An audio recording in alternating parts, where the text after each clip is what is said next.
네, 2부 방송입니다. 91강 2부 편집 영상입니다.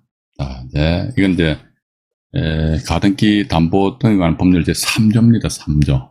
여기 이 담보권 실행의 통지와 청산 기간 안 나와 있습니까? 그죠? 그러니까 채권자가 담보 계약에 따른 담보권의 실행이 담보 가등기권자입니다. 그 담보 목적 부동산의 소유권을 취득하기 위해서는 청산금의 평가액을 채무자가 상대방이잖아요. 그죠? 통지하고 그 통지가 조금 전에 말씀드렸죠. 일부 방송에서 채무자 등에게 도착한 날로부터 2개월입니다. 2개월이 지나야지만 어떻게 한다 하더라? 이 담보 목적 부동산의 소유권을 취득할 수 있다는 것이죠. 근데 또 보니까 이 경우 청산금이 없다고 인정되는 경우에도 애는 그 뜻을 통지해야 된다. 역시 통지해야 된다. 아까 말씀 안 드렸습니까? 이 집이 5억인데 내가 5억을 빌려줬다 이거지. 야, 이 집값 내가 조사해보니까 5억이더라. 근데 내가 5억 빌려줬잖아. 따라서 퉁쳐버리자. 청산금이 없는 거죠. 그죠? 그래서 이제 요건 제 개인적인 생각입니다만, 2개월이라는 기간은 뭐냐, 그러니까. 이 상대방한테 나는 이의를 제기할 수 있는 그런 기간이지 않겠느냐 하는 그런 생각을 가지게 됩니다. 뭐냐면요. 이 사람이 5억을 빌려줬잖아. 그런데 내가 시세 조사해보니까 5억이잖아. 근데 그럼 이 소유자가 A라고 하면 A 입장에서 무슨 쓸데없는 시잘데없는 소리라는 거야. 이거 집값 10억이야 10억. 왜 이거 5억이야? 이거 10억이니까 당신이 나한테 5억 더 줘봐봐. 이런 식으로 서로 쌍방간의 어떤 가격에 대한 교육을 하기 위해서 아마 이 청산 기간에서 2개월이라는 기간을 줬던 모양입니다. 이게 청산감이 없어. 근데 무슨 헛한 소리 하는 거야 봐가지고 10억이면 내가 5억 빌렸으니까 5억을 당신이 청산금으로 나한테 줘야지. 이런 식으로 우리는 이제 그냥 이해를 하시면 되실 것 같습니다. 그죠? 그래서 왜 이게 2개월이냐? 그건 제가 이 법을 위반한 사람이 아니기 때문에 왜 2개월인지에 대해서는 그 이유를 정확하게 모르겠습니다. 또 이제 세 번째 보니까 말이죠. 가등기 담보 등에 관한 법률 제4조 나와 있네요. 청산금 지급도 안 나와요. 이거 조금 전에 다 말씀드린 겁니다. 일부 방송에서 청산 기간이 지난 후입니다. 그죠? 2개월이나 청산 기간이 지났단 말이죠. 청산금을 채무자 등에 지급한 때 청산 기간이 지난 다음에 청산금이 있으면 청산금을 지급하는 거예요. 이때는 뭐다? 소유권을 담보 목적 부동산의 소유권을 취득하며, 그죠?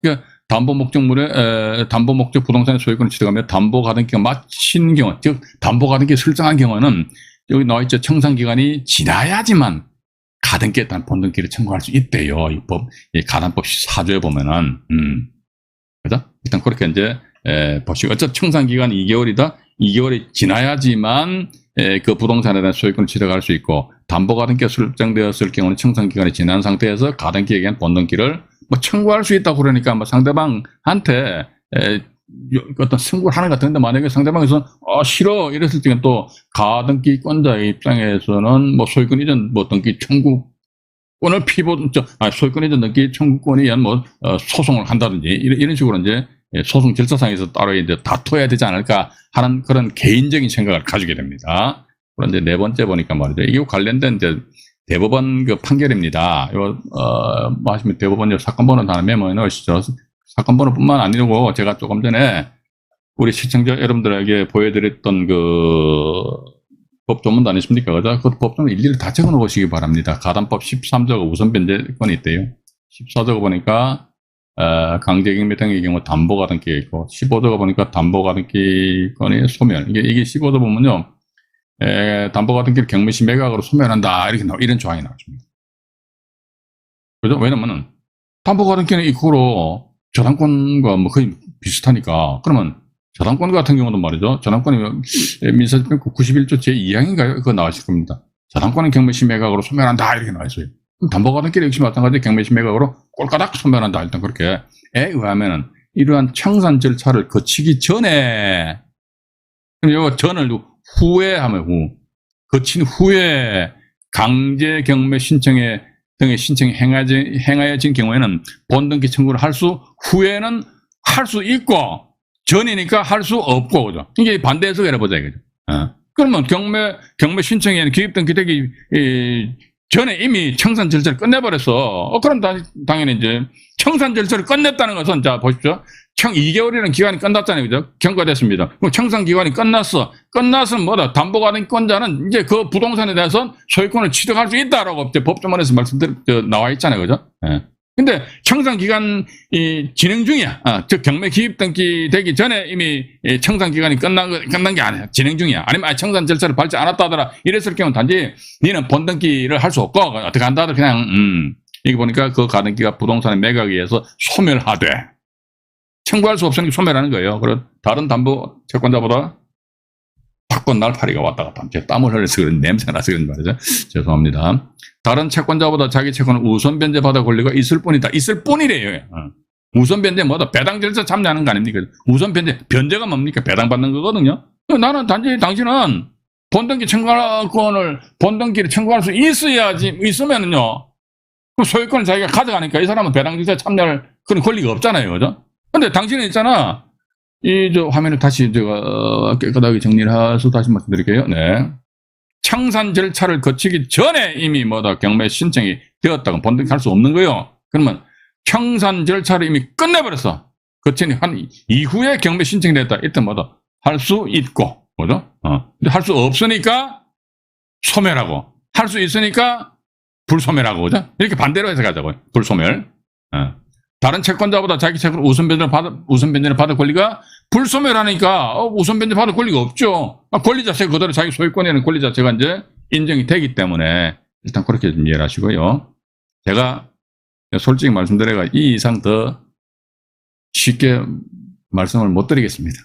저도 이제 저도 참 고민해요. 방송하기 전에 단지 그냥 일부 다른 유튜버들처럼 해가지고 경매 정보지 몇 개 펼쳐놓고 그냥 대충 이렇게 떠들고 싶은데 그렇게 해가지고 들어봤자 또 별 도움이 제가 봐도 저도 객관적으로 딱 봤을 때 제가 만약에 시청자 입장이라면은 하면서 그 다른 영상분을 보게 되면 어떤 건 영상분을 딱 들어갔다 보고 한 2, 3초 있다가 띠치 나와버립니다.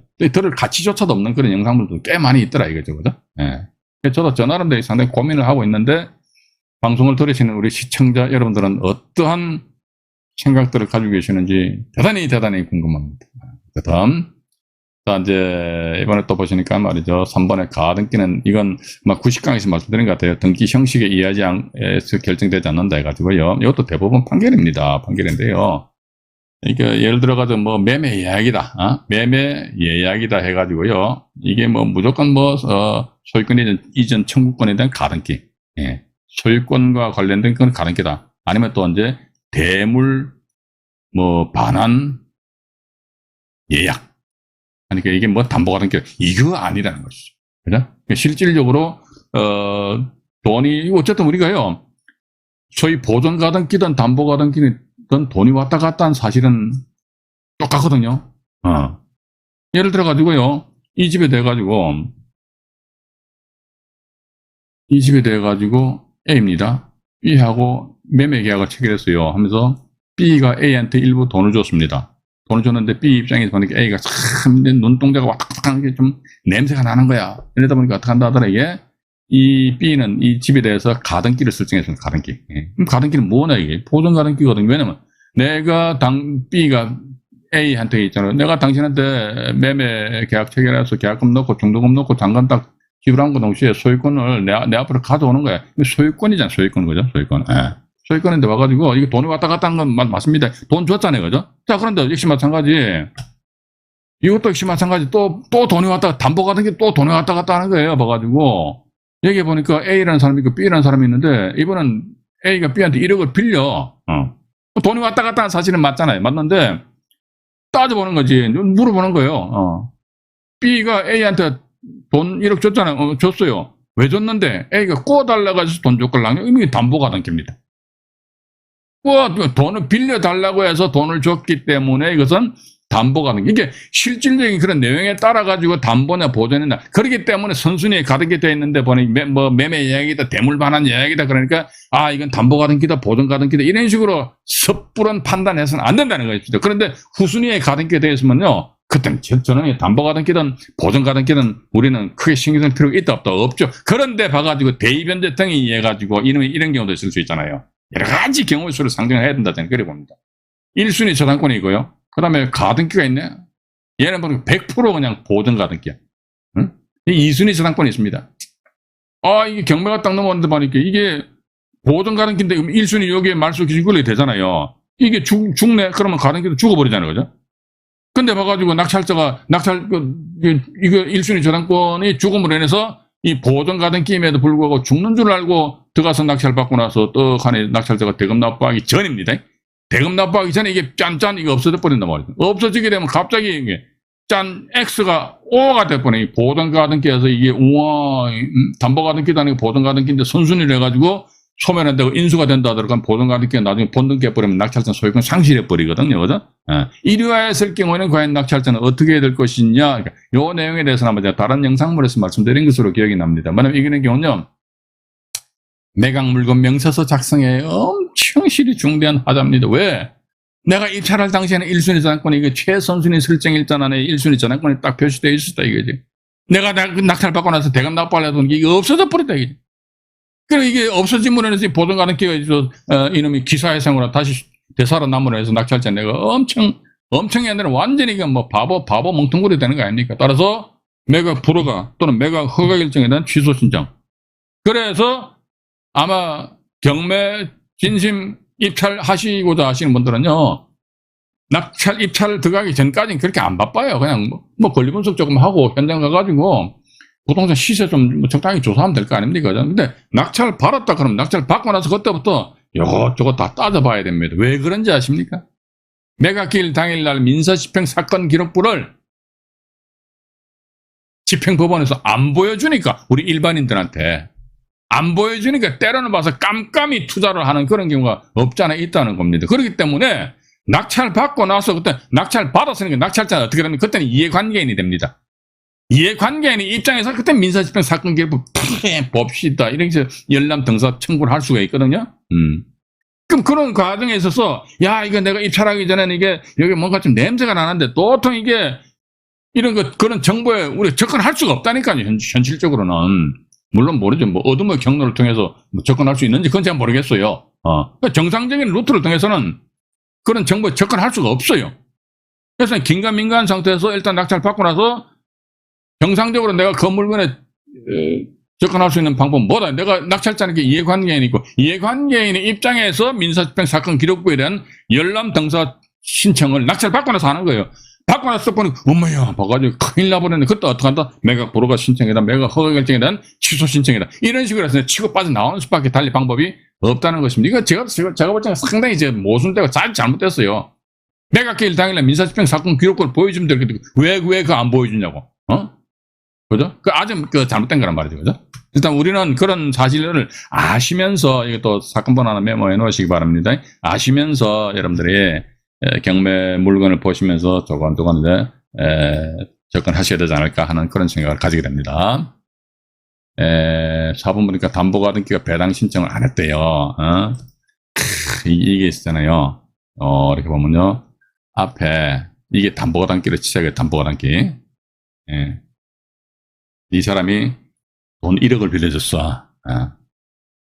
그래 보니까 다음에 이제 1순위 저당권이 있단 말이죠.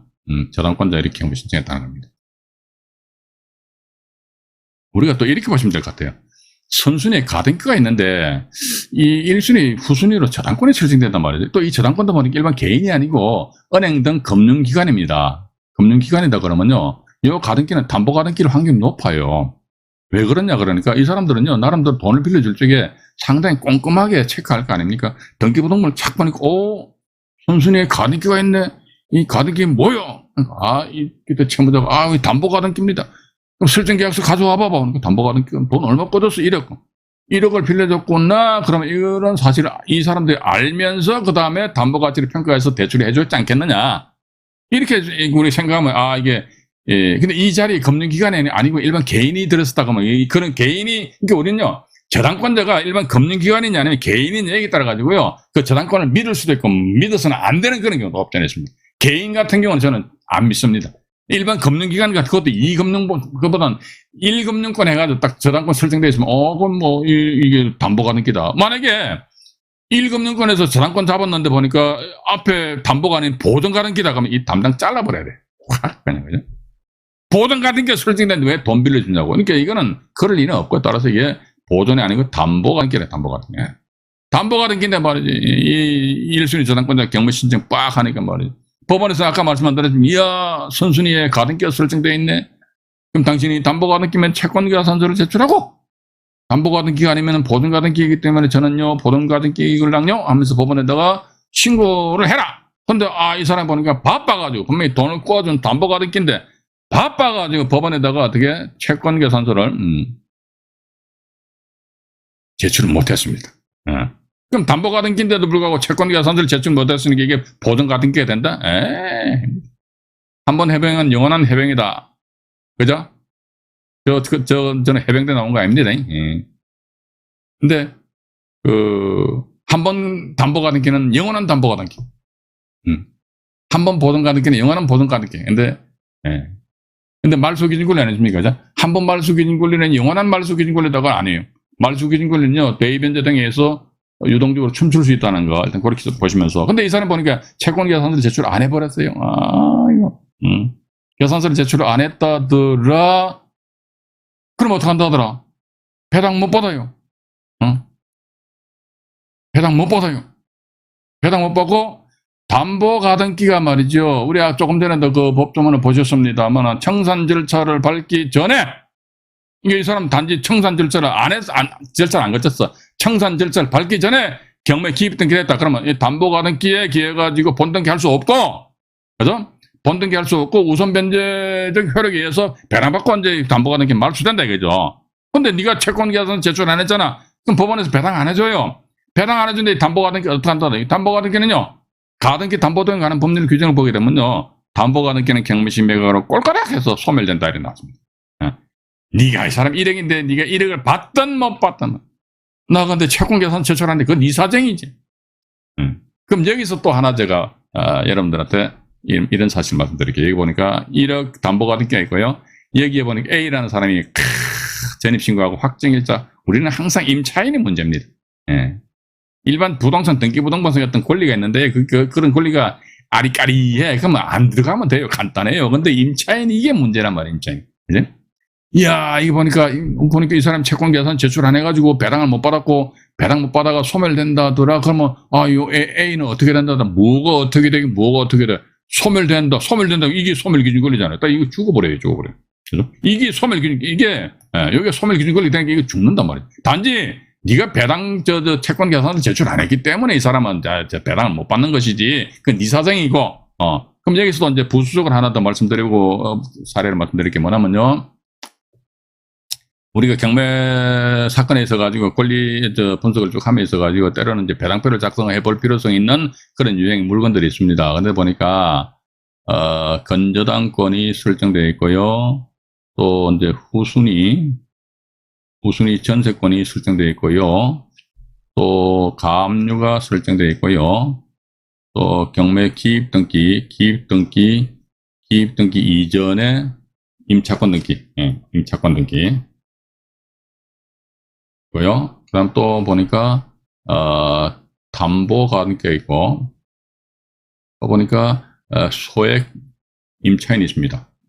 소액 임차인인데, 이 사람들이, 이런 권리들이 설정되어 있는 부동산의 경매가 진행 중인데, 하나들 같이 말이지, 깨어러가지고 법원에 공고한 배당 요구 종기일까지 채권 계산서를 제출 안 해버렸어. 전부 다 안 했어. 야, 얘도 안 하가. 다 안 해버렸어. 다 안 해. 이때, 배당, 예를 들어, 저당권자가 채권 계산서를 제출 안 했습니다. 그럼 배당에서 배제가 되네. 배제 안 돼요. 후순위 전세권, 이거 후순위라고 제가 옵션 달아놨습니다. 선순위 전세권 같은 경우는 지가 배당 요구 했냐 안 했냐 이게 따라가지고 왔다 갔다 하는데, 후순위는요, 쥐보다 먼저 앞서 어떤 말소 기준 권리 있으면 걔가 배당받고 죽으면 후순위 지도 따라 죽기 때문에. 근데 후순위 전세권, 짜증나. 내가 말이야, 이 집에 돌아서 조용히 살려고 하는데 이게 또 경매가 넘었네서 기분 나빠져가지고 법원에다 배당 요구 안 해서. 그래도 안 해도, 동그라미 됩니다. 배당 참여됩니다. 가압류권자도, 몰라. 해도 이게 배당 참여돼요. 또 이게 보니까 경매 기입 등기 이전에 임차권 등기권자이지. 이 사람들은, 기분 나빠. 배당 요구 안 해서 그래도 배당 참여 된다는 것입니다. 왜 그러냐니까, 번저당권 같은 경우 부동산 등기부등본상에 설정 금액이 나와 있잖아요. 그죠? 후순위 전세권 같은 경우 전세권 설정 금액이 나와 있죠. 그죠? 가압류 같은 경우 가압류 청구 금액이 나와 있죠. 그다음에 경매 기입 등기 이전에 임차권 등기하니까 임차권 등기 같은 주거용 부동산 같은 경우는 주민등록 전에 신고한 거 있고 임차 뭐 확정일자 받은 날짜 있고 임차권자가 누구고 그다음에 임차 보증금이 얼마이고 임차권의 효력이 미치는 범위가 어떻게 되고 대체적으로 5가지가 이제 등기부등본에 표시되거든요. 근데 결국은 우리 경매 절차상에 있어서 배당표는 누가 작성합니까? 담당 집행법원에서 작성하잖아요. 그죠? 그럼 담당 집행법원에서 담당 공무원이 쭉 보면 있어가지고 건전한 거 보니까 설정 금액이 나와 있네. 후순위 다 나와 있잖아요. 그러면 제가 여기서 드리고 싶은 말씀 뭐냐면요. 배당표를 작성하는 사람 입장에서 봐가지고 저 사람이 채권액이 얼마구나 알 수 있으면 비록 저 사람이 배당 요구를 안 했다 손치더라도 배당에서 배제가 안 된다 이거죠. 그런데 이 담보가 등기 같은 경우는요. 우리 부동산 등기부등본을 보시게 되면 눈을 씻고 찾아봐도요. 내가 1억을 빌려줬네 해가지고 금액이 표시된다 안 된다. 안 돼요. 또 소액 임차인이단 말이지. 예. 소액 임차인이라는 것이 제가 컨닝할게요. 지금 현재 서울 같은 경우 보면은 1억 5천만 원 이하 1억 5천만 원 이하 5천만 원이 최우선 면제 소액 임차인입니다. 요즘 서울에 전세금 1억 5천만 원짜리 어디 있어요 봐가지고. 있긴 있죠. 있긴 있는데. 예. 어쨌든 봐가지고 예를 들어 갑이라는 사람이 자기가 1억이야. 갑이라는 사람 자기 전세금 1억입니다. 근데 나는 1억 5천만 원 이하야 5천만 원이니까 이 사람도 1억이면요 5천만 원을 내가 최우선 면제 받아가요. 내 최우선 면제권 있지 해가지고 이 사람 배당 요구 안 해버렸어. 경매 계장이죠. 경매 계장 입장에서 봐가지고 이 사람이 갑이라는 사람이 임차인이 전세 보증금이 1억이다라는 그런 사실을 인지하고 알 수 있냐 이거죠. 배당 요구를 안 했는데 그죠? 모르잖아요. 그죠? 그러면 이 사람의 채권 금액이 있음에도 불구하고 본인이 의사표시를 안 했어. 그러면 법원에서 알았어. 난 몰랐기 때문에 안 해줘. 소액 임차인 너 있잖아. 너 네가 1억인지 2억인지 난 몰라.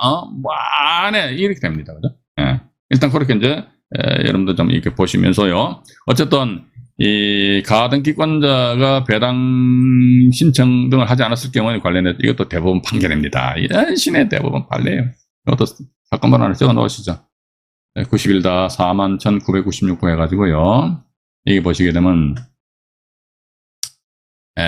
담보 가등기 소멸에 의해서 경락으로 인해서 소멸되고 이 가등기 담보 이게 가담법 15조를 보게 되면요. 이게 담보 가등기를 경미시 매각으로 소멸한다 이렇게 나와 있대요. 또 가담법 16조 양을 보면은 압류 등기 전에 이루어진 담보 가등기 권리가 매각에 의해서 소멸되면은 1항에 채권 신고를 한 경우에만 그 채권자는 매각 대금을 배당받거나 변제받을 수 이게 요 옵션 나와 있죠. 채권 신고를 한 경우에만. 근데 이것도 반대 해석을 하자 이거지. 채권 신고를 안 해버렸네? 그럼 배당 못 받아. 못 받고 단지 말소 촉탁 대상이 될 따름이라 그죠, 그죠? 말소 촉탁 대상이 되는 것이며 경매 절차에서 나와 있죠. 배당 요구 신청을 하지 아니하였다거나 혹은 배당 금액을 수령하지 아니하였다 하여도 마찬가지다. 판결문 쓰는데 뭐래 그냥 뭐 말장난 비슷한 거 되면 하였다거나 안 할지 모르겠지. 부정의 긍정은 막 배벽화 하나 버리니까 저도 어떤 데 때려봐가 조금 헷갈립니다. 여부 하나 있고요. 그 다음에 자료가 잠깐 볼게요. 5번 하나 있고, 요거 시간 좀 많이 걸리는데, 잠깐만요. 6번 하나 있고, 기타. 요건 말이죠. 지금 제가, 오늘 시간이, 여기, 좀, 어정쩡하네요. 8시 58분 해가지고요. 일단 오늘 제가 여기까지, 91강으로서 말씀드리고요. 나머지, 이제, 6월 10일이죠. 2022년 6월 10일 날에는요, 가압류 담보가등기 가압류, 요건 배당 관계된 건데, 배당과 관련해가지고, 이게 뭐, 동순위에 의한 안분 비례 배당한다면, 차순위에 의한 흡수 배당을 한다. 근데 이런 배당표 작성하는 데 있어가지고, 이게 쓸데없는 거예요. 이게 몰라도 돼. 근데 막 신경 쓰시는 분들 계시더라고요. 그래서 그런 분들을 위해서 내가 이제 6월 10일 날 아주 이거 간단해. 아주 쉬워요. 아주 쉽다니까. 이게 어렵게 설명하면 할 필요도 없고, 이게 저는 그렇게 봅니다. 어렵게 설명하는 사람은요, 그 사람은 경매를 모르는 사람이에요. 지가 모르니까 맨날 법조문과 따지잖아요. 그죠? 예. 왜 그렇게 어렵게 이야기하냐고. 그래서, 6월 10일 날, 여러분들에게 5번 A 가압류, B 담보가등기, C 가압류의 경우에 배당, 요건 이제 관련 대법원 판결입니다. 대법원 판결인데요. 네, 대법원 판결 나와 있는데 그 판결 내용에 대해서 말씀을 드리도록 하겠습니다. 오늘도 1시간 정신없이 저는 달려왔다고 보고 있습니다. 어떻게 좀 도움 되셨는지 모르겠네요. 어떤 뭐 도움 되시길 바라고요. 구독 신청을 해주시면 대단히 감사하겠습니다. 편안한 밤 되시길 바라겠습니다. 이상 안종현이 말씀드렸습니다. 네, 고맙습니다.